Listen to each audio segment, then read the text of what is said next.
my knife is to eat with. I wouldn't know what a fork was. I never would have seen one. I would have a bowl and a cup and a plate and a spoon that I had carved. And if you, good mistress, were to come to my house, you would bring your own bowl and plate and spoon and cup and knife with you, because I would have no extras to share. So it was very rare to go to other people's houses for food.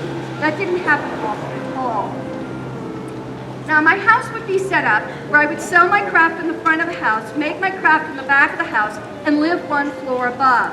And that floor basically contained my bed. And the two things you prayed you got on your wedding day, ladies, was a big cauldron in which to cook your food in and a bed. You needed these two items to set up housekeeping. Now, my bed would have leather straps or ropes and crisscross, that's my box springs.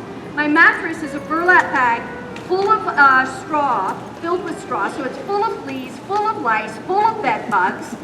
I own no sheets. I might have a blanket, but I have all my clothing, and my entire family sleeps in this bed all together. And if you, good mistress, were to come visit us, you would sleep in our bed with us. For if we made you sleep alone, you would be froze to death by the time morning came. England was going through a mini ice age.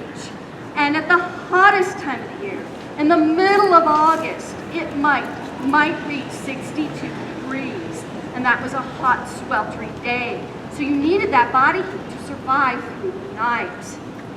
Another key I'd have on my belt here, particularly if I worked in a larger household, which would be very common for someone like me, and if I had a kindly housekeeper, she would give me a key to the room where the women slept at night. Because you see, in the big halls, in the big houses, there was a room called the Great Hall. And the floor of this great hall was strewn with rushes.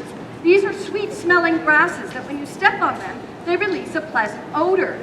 But in the rushes there lived lice and fleas and ticks and rats and mice and the cats and the dogs. And people didn't have eating manners like we do today. If I took a bite of something I didn't like the way it tasted, I just spat it out on the floor for the animals to eat. Well, these rushes were changed once a year.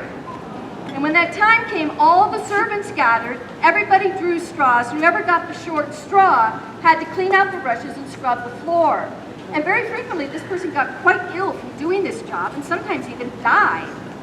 Now, also in the Great Hall, there would be a big table. This is a board set up on trestles, like sawhorses, with a bench on either side. And in the middle of the table was a big bowl of salt.